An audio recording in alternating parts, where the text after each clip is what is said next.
আসসালামু আলাইকুম। আজকে ফুলকপি দিয়ে দারুণ একটা রেসিপি করে দেখাবো।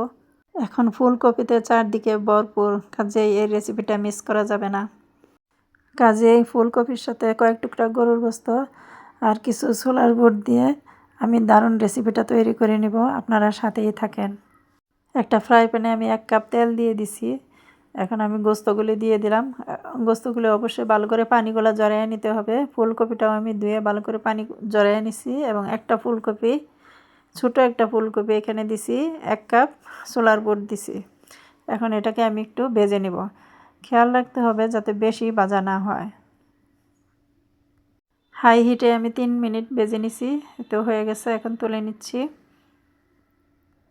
বাচ্চারা কিন্তু সবজি পছন্দ করেন না, দেখবেন এই রেসিপিটা যখন তৈরি করে দিবেন তখন গড় করে খেয়ে ফেলছে। এই তো আমার ভাজা হয়ে গেছে, সবগুলো তুলে নিছি। এখন এটার সাথে কিছু ইনগ্রিডিয়েন্টস অ্যাড করতেছি। এখানে পেঁয়াজ দিয়ে দিলাম একটা, কয়েক টুকরা রসুন, কাঁচামরিচ দিচ্ছি 5-6টা, আর শুকনা মরিচ দিচ্ছি 5-6টা। এগুলি সব আমি একসাথে ব্লেন্ডার করে নিব। এটার সাথে সামান্য পানি দিয়ে ব্লেন্ডার করে নিতে পার, আর কিছু ধনিয়া পাতাও সাথে দিয়ে দিলাম। এখন সবজির সিজন, এই রেসিপিটা বেশি বেশি করে খাবেন। এই তো ব্লেন্ডার হয়ে গেছে। এখানে বাকি মশলাগুলি দিয়ে দিচ্ছি। লবণ দিয়ে দিলাম প্রথমে। এখানে আদা রসুনের পেস্ট দিয়ে দিলাম 1 টেবিল চামচ, কাবাব মশলা 2 টেবিল চামচ, আর দিয়ে দিব জিরার গুঁড়া 1 টেবিল চামচ। এখন দিয়ে দিচ্ছি কর্নফ্লাওয়ার 2 টেবিল স্পুন। এই তো সবগুলো মিক্স করে নেব ভালো করে। আর দিব গরম মশলার পাউডার, এটাও 1 টেবিল স্পুন।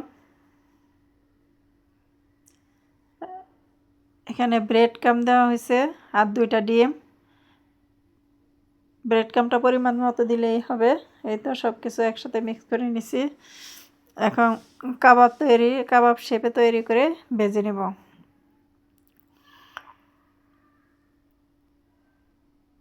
আপনারা যে কোনো শেপে কাবাব তৈরি করতে পারেন। এভাবে তৈরি করে ব্রেড ক্রাম্ব লাগিয়ে তারপরে ভেজে নিচ্ছি। এই তো কি সুন্দর কাবাব হয়েছে, এত মজার হয়, এত টেস্টি হয়। আপনারাও তৈরি করে খাবেন, ইনশাল্লাহ দেখবেন যে ভালো লাগবে। দেখেন কি সুন্দর হয়েছে কাবাবগুলি। আমি আগেও জানতাম না যে এরকম ফুলকপি দিয়ে এত মজার কাবাব হয়। খুবই দুর্দান্ত হয়েছে। একটা লাইক, কমেন্ট করে ও সাবস্ক্রাইব করে আমার পাশে থাকবেন। বেল বাটনটা অন করে রাখবেন। রেসিপি আপলোড হওয়ার সাথে সাথে প্রথমে আপনার কাছে নোটিফিকেশন পৌঁছে